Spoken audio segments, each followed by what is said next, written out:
আমরা অপেক্ষা করে আছি, আসেন দেশে।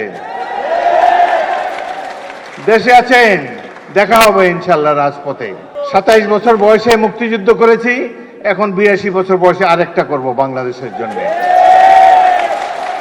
আবার বলে যে ডিসেম্বর মাসে আসেন, দেশে এসে পদার্পণ করবেন। আমরা অপেক্ষা করে আছি, আসেন দেশে।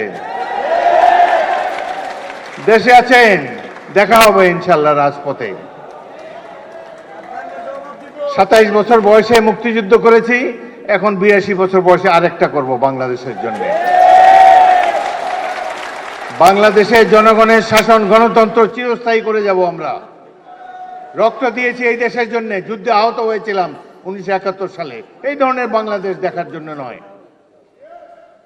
ইনশাল্লাহ জুলাইয়ের যে ইতিহাস, গৌরবের ইতিহাস, পৃথিবীতে অনেক রাষ্ট্র আছে, তাদের এরকম নাগরিক নাই যে উদ্ধত সঙ্গীনের সামনে দুহাত তুলি আবু সাইদের মতো দাঁড়াতে পারবে।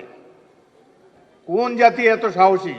আমরা সেই জাতি, তাদেরকে নিয়ে আমরা গর্ববোধ করি। আপনারা যারা এখানে এসেছেন, জুলাই যোদ্ধারা, মন খারাপ করবেন না। যারা জীবন দিয়ে গেছে 71 সালে, তারাও কিছু পায় নাই। আপনারাও যা প্রাপ্য হয়তো পাবেন না, কিন্তু এই সরকারের কাছ থেকে নিশ্চয়ই সম্মান আপনারা পাবেন। আমরা সেই সম্মান আপনাদেরকে দেব। গরিব দেশের যতটুকু সাধ্য আছে সবকিছু উজাড় করে দেব আপনাদের কল্যাণের জন্য।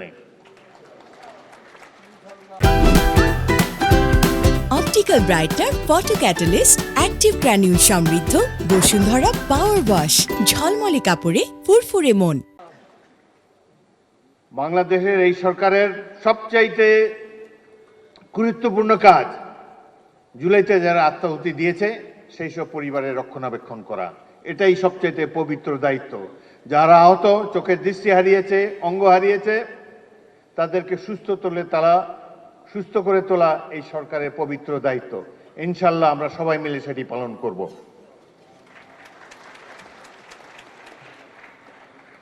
জুলাই গণঅভ্যুত্থান আমাদেরকে রাষ্ট্র পুনর্গঠনের সুযোগ এনে দিয়েছে।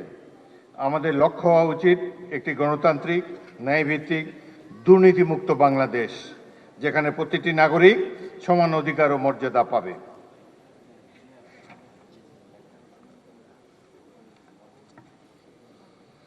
আজ আমরা একটি নূতন যাত্রার সূচনা পর্বে দাঁড়িয়ে আছি।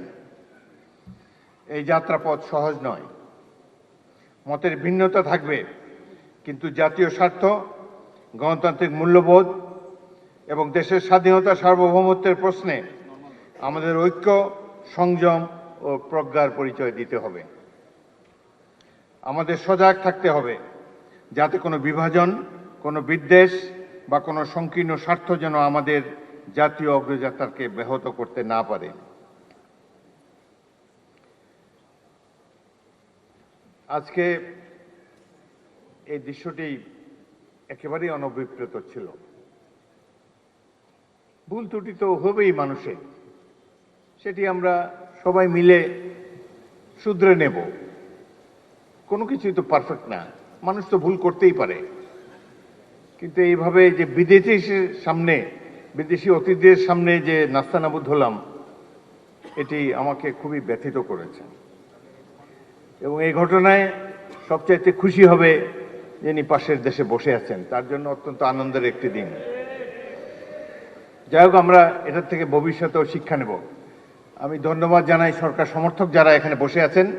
আপনারা যারা ধৈর্য ধরে রেখেছেন, কোনো পাল্টা কথাবার্তা বলেন নাই, সেই জন্য আপনাদেরকে ধন্যবাদ জানাই।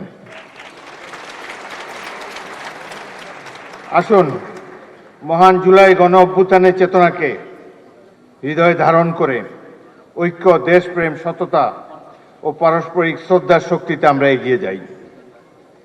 শহীদদের রক্তে অর্জিত এই নতুন সম্ভাবনাকে আমরা একটি বৈষম্যহীন, গণতান্ত্রিক, ন্যায়ভিত্তিক, মানবিক ও সুধী সমৃদ্ধ নতুন বাংলাদেশ নির্মাণে দৃঢ় অঙ্গীকারে রূপান্তরিত করি। 1971 মহান মুক্তিযুদ্ধ সংগঠিত হয়েছিল গণতন্ত্র প্রতিষ্ঠার জন্য। 71 এই জনযুদ্ধ ছিল গণতন্ত্র প্রতিষ্ঠার যুদ্ধ। একইভাবে জুলাইয়ের এই যুদ্ধ ছিল গণতন্ত্র প্রতিষ্ঠার জন্য। কেউ কেউ বলতে শুনেছি, আমরা কি নির্বাচনের জন্য জীবন বিসর্জন দিয়েছি নাকি? নির্বাচন তো গণতন্ত্রের অনুষঙ্গ। এই দেশে যতদিন গণতন্ত্র থাকবে সাধারণ মানুষের মত প্রকাশের স্বাধীনতা থাকবে, ততদিনই আমাদের স্বাধীনতা সার্বভৌমত্ব অক্ষুণ্ণ থাকবে। সুতরাং গণতন্ত্র কোনো হেলাফেলার জিনিস নয়।